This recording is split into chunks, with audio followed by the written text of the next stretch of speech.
Is $1,000 enough to live here in the Philippines? Welcome back. Nice to see you guys again. So when you say Philippines, there's one question that ranks the highest amongst all of them, and that is, what is the cost of living here in the Philippines?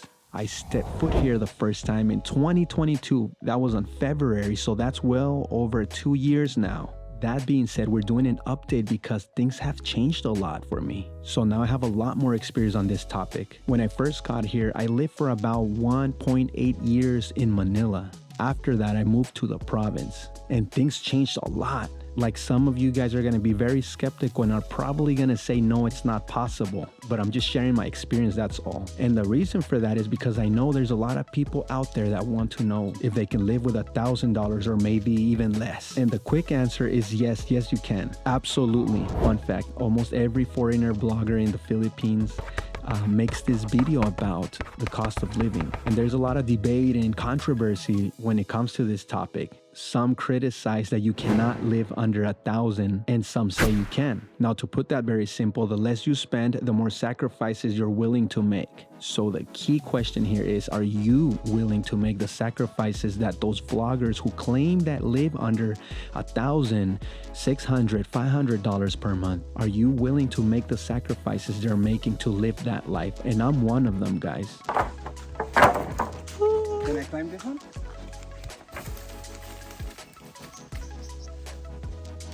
And if you don't believe so, then you can go watch my vlogs and you'll see the kind of life I'm living now. Let's get right into this. All right, guys, so we're gonna talk about the rent because that one is the greatest expense of them all. Mind you guys, this could always vary drastically because it depends on your lifestyle. Okay, so on the cheaper places of Manila, for example, Valenzuela City, which is where I was living when I first arrived in the Philippines.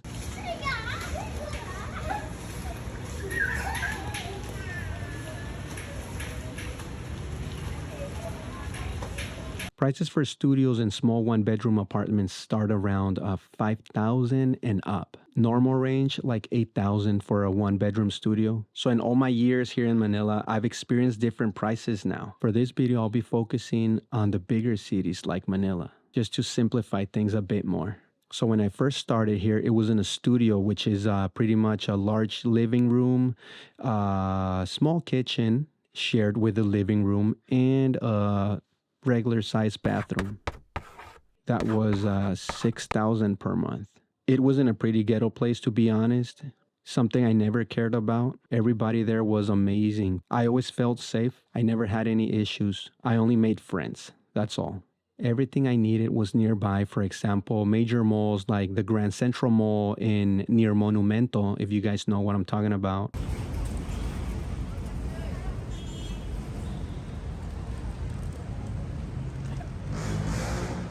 You can get pretty much everything you want there. And of course, the few markets, those can never miss. Those are everywhere. And big grocery stores like SM, Save More. A lot of barber shops everywhere. Big food chain restaurants. All the basic stuff that you would need or want. 7-Elevens, etc. Okay, next up is very important is the electric bill, which always stayed around 1,200 to 2,000 pesos, and that is with an air conditioner. I was not using it for 31 days a month, but probably somewhere around the 20 days a month on the very hot months of the year. Other than that, it was like 2 to 3 fans in the house running 24/7 pretty much. All right, so the one that gets very tricky is when you talk about food. I did 2 sections for this one because it depends on your lifestyle again, and it makes a drastic difference. Mind you, everything that we're talking about here is for couples, so it would be for you and your partner pretty much. Check it out. So I'm going to start with the most expensive one, but these are low numbers, and let me explain why. The first one I have is for 12,000 pesos per month. This would be for 2 people eating street food every single day for like 30 days, 2 times a day only. It might sound kind of impossible, but it's possible, and let me tell you why. If you don't want to do any cooking and you want to eat outside. All right, guys, so the total was only 57 pesos, includes 2 meals and 1 drink, so it's good. I'm not speaking about fancy restaurants where you can fork out 3,000 pesos in a day. Easily. I'm talking about Carinderia. Most of the time, these are ma and pa run businesses, hole in the wall kind of style. If you walk around your area, you will always find a nearby Carinderia. Now, these places are very inexpensive, and these are traditional Filipino dishes, which are delicious. A few seconds ago, I said I would give you a tip. Well, the tip is get used to the Filipino food because you're going to be living in the Philippines. I know you're used to your hamburgers and your pizzas and your spaghetti noodle pastas and all that. Some of those things you can still do, like the spaghetti and all that, easy money. But if you get used to traditional Filipino food, you're not just going to enjoy the Philippines a lot more. You'll make a lot of Filipinos happy when they invite you, starting with your Filipino family. I'm talking about the parents of your wife or your husband. But just as important, you would make your wallet happy. Okay, and for homemade food, we're talking about somewhere around 10,000 pesos. Because normally, if you have a Filipina girlfriend or wife, they love to cook for you. And they know how to save money doing so. Now, for a couple, it could be anywhere like 10,000 pesos a month. Once again, this would be for a traditional Filipino cuisine.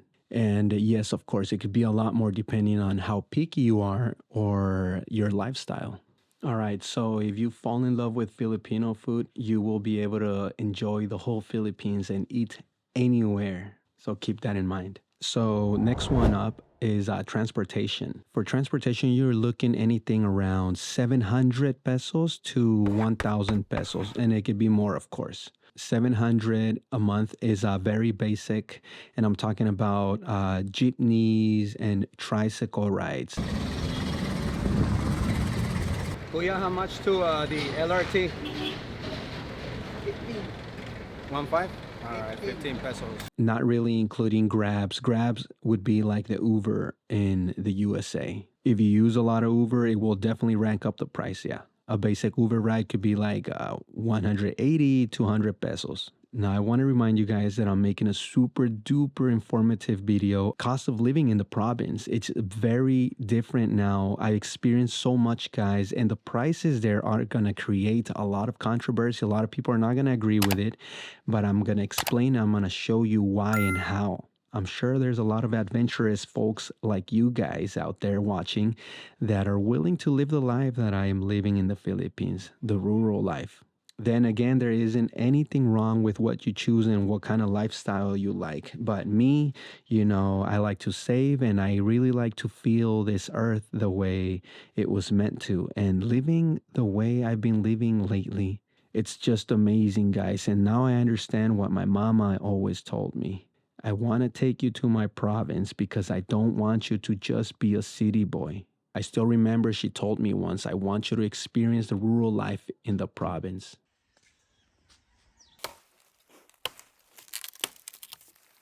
This one's sharp? Because only then will you understand and appreciate the small details of this planet and where we come from. Damn, I miss my mother. So next up is visa extensions. I broke it down to a monthly basis for you guys already to simplify things. And to be honest, it hasn't changed much since the last video I made. And that magical number is 2,930 pesos divided by 2. That's 1,465 per month. Now, in this video, I'm not going to go deep into visa extensions, but just know that things are changing a lot. So I wouldn't be surprised if in the next few months or maybe year, this price would be much higher. I'm sure that if you guys are looking into moving into the Philippines, you guys probably already heard that there's changes in the visa extensions and all that kind of stuff. But anyways, we'll leave that for another video.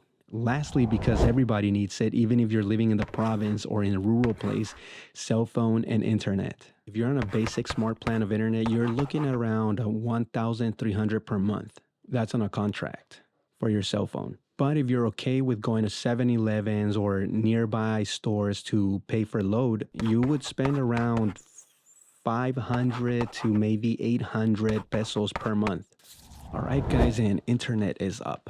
for internet in Manila, in a major city, I was paying 2,100 pesos per month. Those were some high prices. That 2,100 should be around 1,200 per month. I highly encourage you guys to watch the next video if you're ready to get shocked. And I'm expecting some highly controversial comments on that video. Go check that out, guys. Video here somewhere.